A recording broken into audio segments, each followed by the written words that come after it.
Lepo pozdravljeni. Zgodba mojega današnjega gosta je lep primer, ki priča o tem, da je možno s trdim delom uresničiti vse cilje.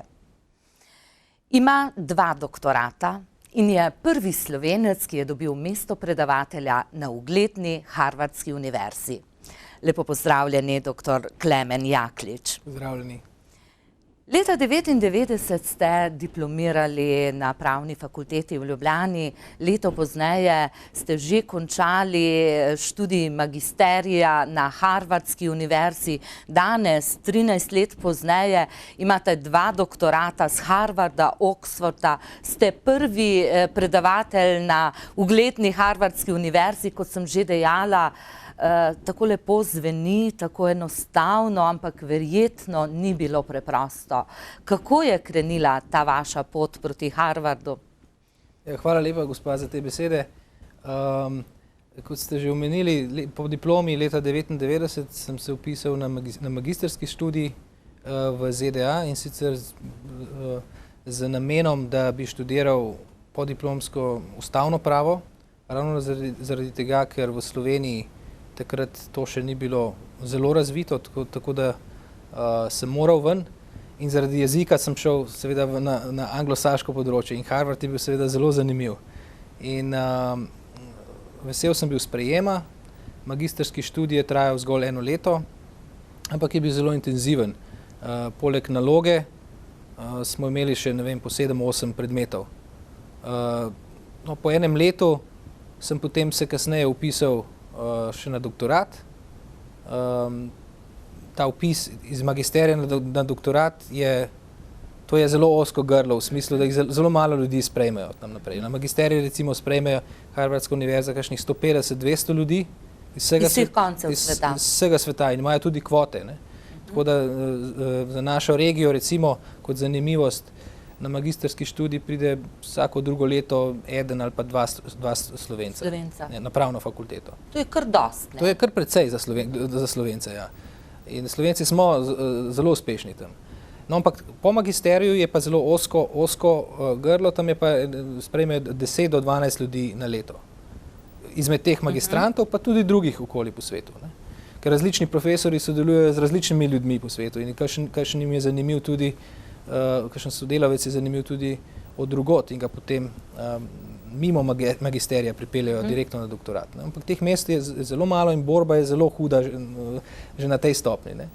Potem pa še naprej doktorski študij traja recimo kakšne 4 leta, ampak v resnici skoraj nihče ne konča v 4 letih. Zato, ker so mentori tako zahtevni in težijo k izrednim nalogam in zahtevajo še tista dodatna leta podaljšanja, tako da se recimo razleče na kakšnih 5-6 let en harvardski doktorat.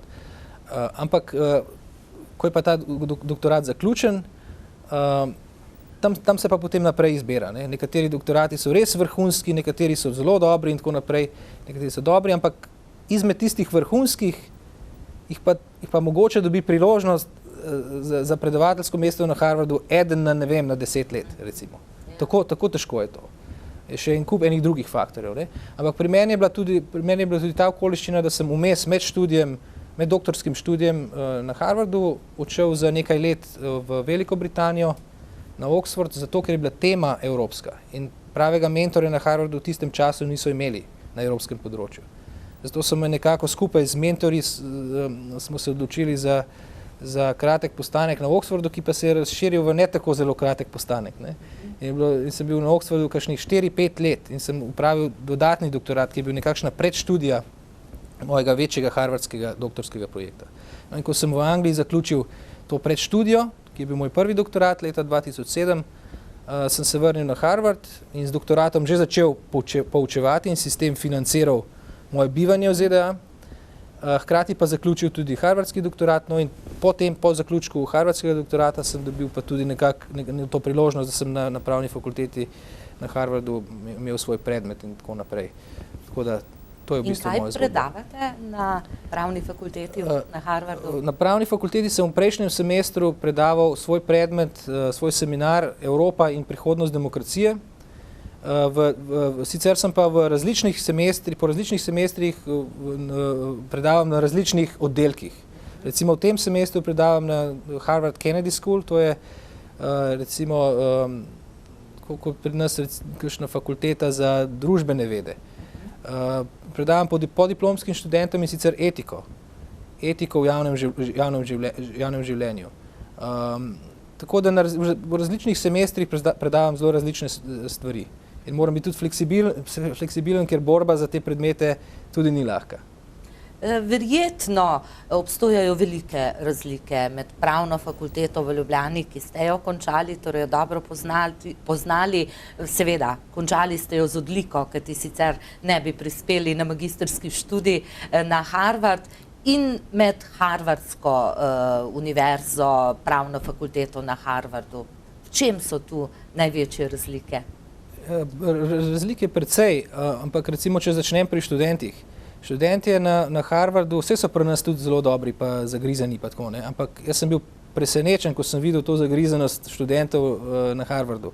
Oni se zavedajo, da plačujejo velik denar ali pa njihovi štipenditorji, ne? Še posebej pri Američanih, kjer so tudi njihova lastna sredstva. In zavedajo se, da plačujejo velik denar in želijo imeti nekaj od tega. In so neverjetno resni, vedno so pripravljeni, recimo, zahtevajo od predavatelja 100% pripravljenost. In srečujem se z njimi redno, bolj na osebni ravni kot v predavalnici pravzaprav. Čeprav recimo predmet enkrat na teden ali pa dvakrat na teden, ampak se večkrat z njimi vidim na konzultacijah, na osebnih konzultacijah, ker želijo iztisniti čim več iz vsakega predmeta. In vedno moraš biti na voljo, tudi če pride njihovo elektronsko sporočilo med vikendom. Prva stvar, ki si jo rečem, je pusti tisto, kar delaš na računalniku ta hip, odgovori na to sporočilo. In to je vedno obrodilo sadove, tudi pri tem, ko so me študenti ocenjevali, kar je pogoj za napredovanje pri predavateljstvu. Tukaj ste dobili tudi nagrado, sem prebrala. Ja, tukaj so bili študenti zelo prijazni do mene, no, ampak mislim, da tudi zaradi tega, ker sem tudi sam tako pristopil, ne. Sem bil vedno dosegljiv in dal sem vse od sebe, vedel sem, da je to tudi pogoj za naprej in dobro sem se z njimi ujel in so me nagradili v tem smislu, ne. Sem potem dobil tudi nagrado za odličnost v poučevanju. Je pa tam kopica odličnih predavateljev, tako da precej ljudi dobi takšne nagrade. Ja, kajti to je znano, da na Harvard oni imajo teh več stopenj, kako že pridruženi predavatelj, profesor, skratka, več ljudi dela s študenti in to se pozna tudi pri ocenjevanju. Ja, seveda, oni imajo zelo drugačen sistem od našega, od teh domačih habilitacij. Precej je teh pridruženih predavateljev in en teh sem tudi jaz, ne. In na nas je ogromen del tega dela študenti.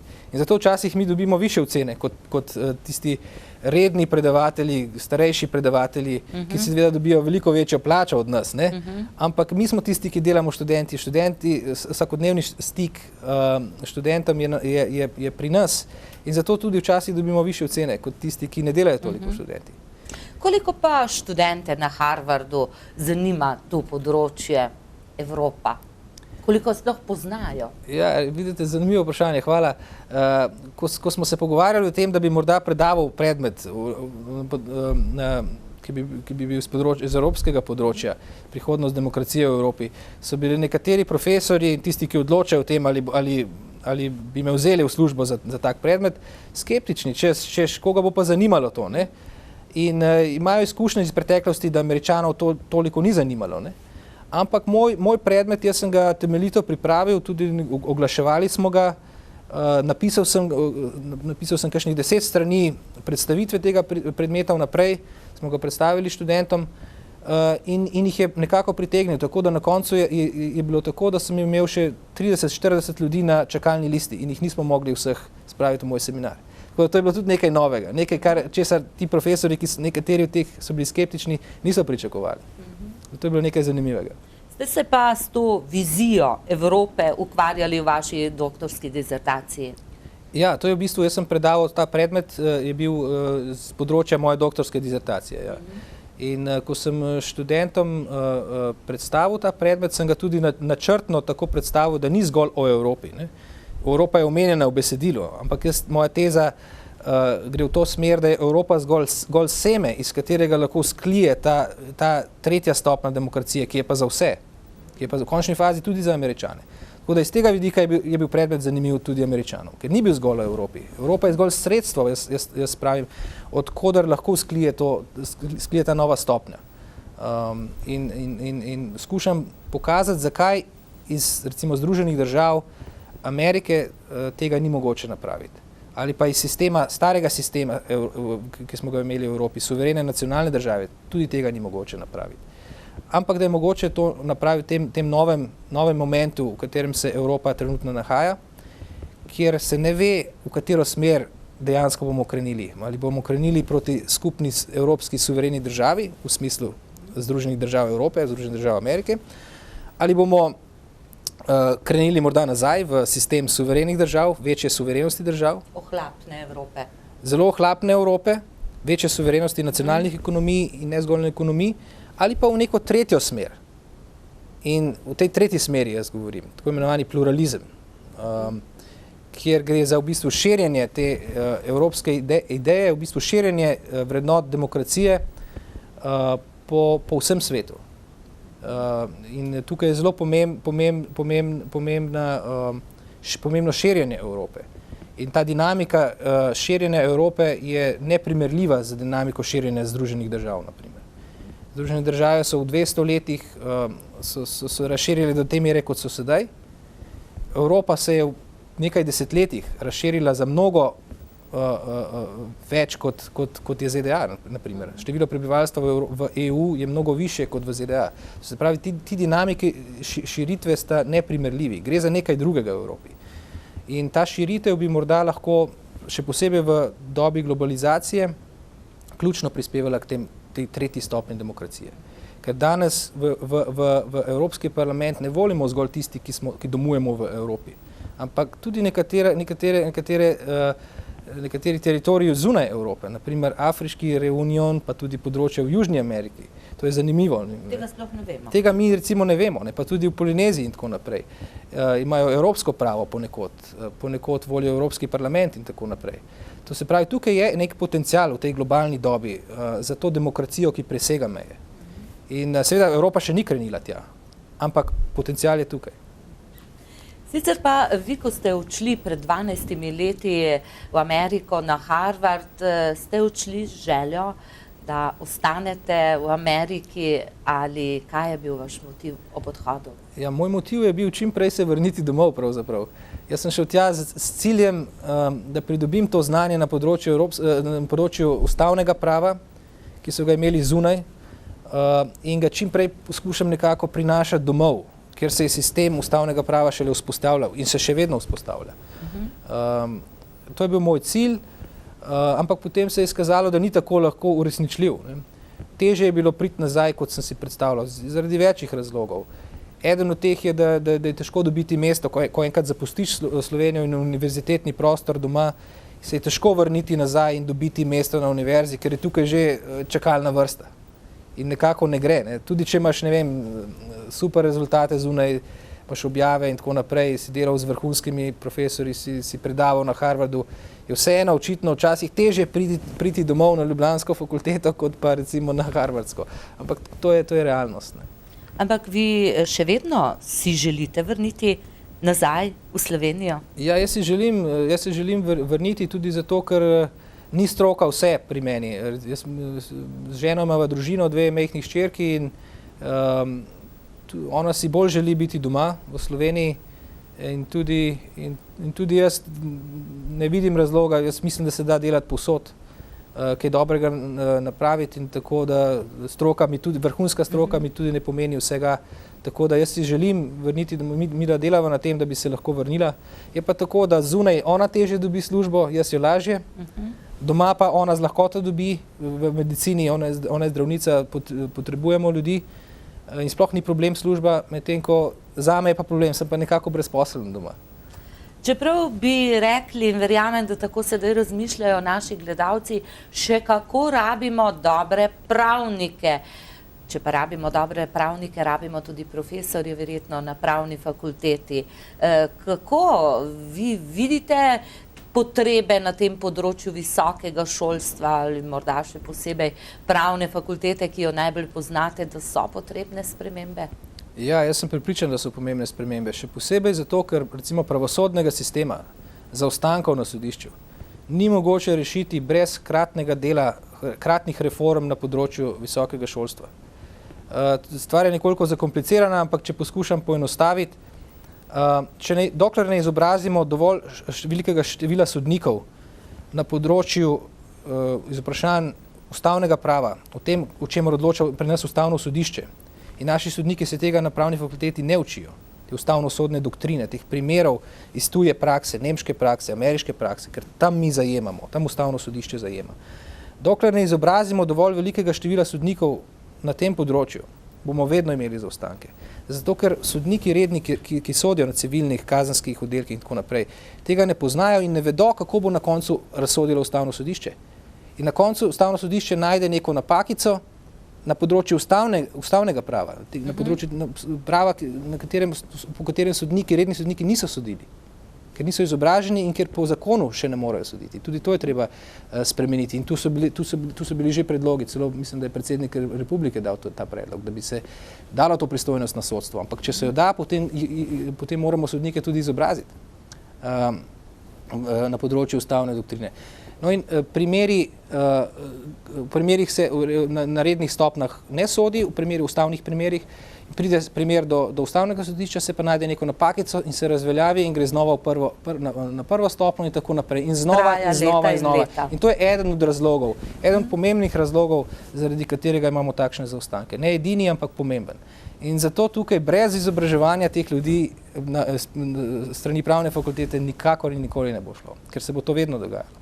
Sodniki bodo sodili po svojem pravu, po zakonih, na koncu bo pa odločilo ustavno sodišče, da je ta zakon v nasprotju z ustavo zaradi tiste in tiste primerjalne doktrine in bo sojenje vrnjeno na prvo stopnjo in tako naprej. Nekako splošno mnenje v Sloveniji je, da vladajo v narekovajih odvetniki in ne sodniki. S tem bi se tudi deloma strinjal, kar v celoti bi se strinjal, ne deloma. Eden od problemov je pa ta, da v teh kriznih časih imajo ljudje vse manj sredstev, da bi si lahko privoščili odvetnika. In to je res velikanski problem. Ampak na tem področju sem tudi sam poskušal nekaj napraviti. V ZDA sem videl, kako funkcionira tako imenovana brezplačna pravna pomoč. Na univerzi vsako leto ob koncu podelitvi diplom, doktoratov tudi nagradimo tiste, ki so največje število ur delali pro bono, to se pravi brezplačno. Tudi študentje? Tudi študentje, podiplomski študentje, profesori in tako naprej. Tam Harvard je znan po tem, da je že večkrat uspel celo rešiti človeka, recimo, ki je bil obsojen na smrt in tako naprej. Se pravi, tam jemljemo brezplačno pomoč zelo resno.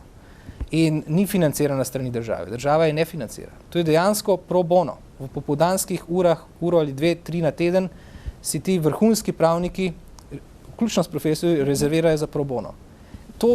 Ta vidik pri nas manjka, recimo pri odvetnikih. Vem, da so lani en dan v letu delali pro bono, ampak en dan je en dan, ne? Zato sem jaz z nekaj kolegi, tudi nekaj univerzitetnih predavateljev, pa tudi doktorjev in tako naprej, pa tudi nekaj odličnih praktikov smo ustanovili Zavod za brezplačno pravno svetovanje pred kratkim. In z vizijo, da bi po popoldanskih urah, če bi se tudi sam vrnil pa tako naprej, ob predavanju recimo dopoldanskih predavanj predmetov na fakulteti popoldne nudil še brezplačno pravno pomoč. In to na dolgi rok, kot sporedno s kariero.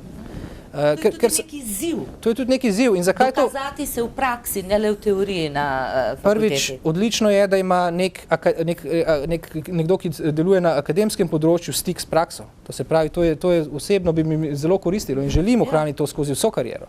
Drugič, zakaj to zunaj funkcionira, pri nas pa ne? Ker je tam nekakšna kultura, da ne moreš dopoldne predavati o pravu in pravičnosti, popoldne pa nič od sebe dati, recimo, v tej smeri. Pa ne riskirati niti 1 ure ali pa 2 ure popoldan, da bi pomagal človeku, ki nima sredstev, da bi si lahko privoščil odvetnika in prišel do pravice, kot oni pravijo. To se pravi, to nekako gre skupaj in zato tudi zaradi svoje javne podobe, tretjič, nekateri to počnejo, nekateri pa iz prepričanja. Ampak pogledajte, če eden seveda ni dovolj, ampak če bi se več ljudi usmerilo na ta način, mislim, da bi lahko tudi zaobšli tisti problem z odvetniki in visokim plačilom odvetnikov. Še posebej za tiste ljudi, ki imajo manj sredstev. Ja. In si odvetnika ne in more teh je v Sloveniji vedno več. Kaj pa življenje na Harvardu je verjetno drago. In verjetno ste morali vsak dolar krepko obrniti v teh minulih letih. Ste imeli štipendijo. Dobro, sedaj zaslužite, ko predavate, ampak vedno ni bilo tako. Ja, vedno je bila borba, tudi na tej fronti. Vedno je bilo sredstev ravno toliko, da se si lahko privoščil kolikor toliko normalno življenje, ampak je bilo vedno treba gledati na vsak dolar. Še posebej potem, ko je prišla družina, ne, so se povečali stroški in tako naprej. Tako da učiti je bilo treba veliko, zato da sem kasneje, ne, ko sem že doktoriral in nisem bil več upravičen do štipendij, sem moral učiti veliko, zato da sem lahko to pokril. Ne. Sicer so bile pa to tudi štipendije. V bistvu oni imajo ta sistem, da imajo štipendije za poučevanje. Tako da, ampak to so takšne minimalne, da se komaj izide. Tako da, ampak zaenkrat je šlo. No. Življenje v Ameriki, življenje v Sloveniji, vi ste Ljubljančan sicer, čeprav vaši starši niso, je tako? Ja, tako je. Ja. Oče je iz Črnomlja, mama je iz Brežic. Ja. Tako da jaz sem bil rojen v Ljubljani, ampak sem povezan z obema. Seveda. Ja, večkrat smo hodili, vsak teden smo hodili v Črnomelj, se spomnim. Stara mama je bila tam, tako da smo zelo navezani. Imate dobre korenine. Ja, hvala lepa. Verjetno je razlika v življenju, ne? Razlika je velikanska. To je eden od razlogov, zakaj Amerike niti malo ne bi pogrešal, če sem odkrit. Tam se živi hitreje, preveč je tega pehanja za uspehom. Doma je pa kvaliteta življenja mnogo višja. Bolje umirjeno. Narava je, dom je dom, no? Ali pa tako govorim zaradi tega, ker je Slovenija moj dom, ne vem. Ampak čudi se velika razlika. In vidite to prihodnost Slovenije, včasih nekaj bolje vidimo, če tako nismo vedno tam, se odidemo in se vrnemo in pogledamo in verjamem, da tudi, ko ste v Ameriki, spremljate, kaj se dogaja v Sloveniji. Vidite to prihodnost? Ja, spremljam ves čas. Jaz mislim, da ima Slovenija velikanski potencial. Kljub temu, da stvari trenutno morda nekoliko šepajo in bo trajalo nekaj let, ampak če bi pravilni ljudje prevzeli vodenje države, mislim, da bi šlo. Mislim, da bi šlo tudi iz vidika izenačevanja možnosti Slovencev in naprimer ljudem, ki so rojeni v Nemčijo ali pa rojeni v Francijo, Veliko Britanijo, tisti ljudje imajo mnogo večje možnosti kot Slovenci. In zgolj zaradi dejstva, ker so bili rojeni v tisto okolje in tako naprej. Tukaj bi voditelji držav, kot je Slovenija, pa drugih manjših držav, morali nastopiti ostreje napram evropskim voditeljem, ki imajo interesu razširiti Evropsko unijo na področju na gospodarskem področju. To je njim v korist. Ampak nam je tudi v korist. Ampak nastopiti bi morali v smislu, da postavijo pogoj nadaljnji integraciji na ta način, da se tudi neke druge sfere, vsebinske sfere, ki se tičejo nas ravno tako, kot se tičejo teh drugih večjih držav, spravijo na skupno evropsko raven. Recimo sociala, pa visoko šolstvo in tako naprej. Ni razloga, da bi trdili, da so to inherentno nacionalne vsebine. Ravno tako kot gospodarstvo. Ni inherentno nacionalna vsebina. Se pravi, to so stvari, ki bi jih morali spraviti na evropsko raven, zato da bi izenačili našega človeka, Slovenca, z Nemcem, Francozom in tako naprej. Recimo čisto konkreten primer. Jaz kljub svojim dvema doktoratoma predavateljstvu na Harvardu ne morem se vpisati na nemško fakulteto kot predavatelj, zato ker nisem zadostil njihovih nacionalnih stopenj. To je nezaslišano danes. Ob dejstvu, da Nemčija uporablja naš trg in koristi naš trg. To se pravi, naši voditelji, podobne države kot je Slovenija, bi morali tukaj postaviti stvari bolj ostro in dovoliti nadaljno širitev Evropske unije in črpanje na ekonomskem področju, velikim in tako naprej, pod pogojem, da se tudi stvari na drugih področjih izenačijo, v korist našega človeka. In za konec, dr. Jaklič, svetujete mladim, da se potegujejo za to možnost postdiplomskega študija izven meja Slovenije? Jaz bi seveda to svetoval, ne. Tudi za mene osebno je bila to velika življenjska izkušnja. Čeprav je bilo težko, vse mogoče je bilo, ne bi tega nikoli zamenjal, ker mislim, da prihajam drug človek, kot pa sem šel, v pozitivnem smislu. Obzorje se mi je mnogo bolj razširilo. Vendar hkrati takšen projekt ima tudi negativne stvari. Kot vidimo tudi na mojem primeru, včasih se je težko vrniti. In jaz sem prav presenečen, kako vsako leto odkrijem v tujini koga novega, ki je tam že ne vem koliko let, Slovenca, ki je tam že ne vem koliko let, pa je izvrsten, pa za njega sploh ne vemo, sploh ne slišimo. Ker enostavno ali se ni mogel vrniti, ali ni bilo pravega mesta za njih, tako da v nekem smislu je to tudi past. In slabo se nam piše, če nam bodo mladi, izobraženi, sposobni kadri odhajali in se ne vračali. Jaz tudi tako mislim, ja. Doktor Klemen Jaklič, jaz vam želim, da se vrnete v Slovenijo z vsem znanjem, ki ste ga pridobili s trdim delom v minulih 13 letih v Ameriki, v Angliji, na Harvardu in Oxfordu in da to znanje prinesete v Slovenijo in da tukaj skupaj naredimo hitrejše premike v smeri tiste lepe Slovenije in naše Evrope. Hvala lepa, gospa, in hvala za povabilo. Hvala. Hvala vam, drage gledalke, dragi gledalci. Verjamem, da ste z zanimanjem prisluhnili mojemu današnjemu gostu in da ste morda razmišljali še čem drugem ta večer, pa lep preostanek večera.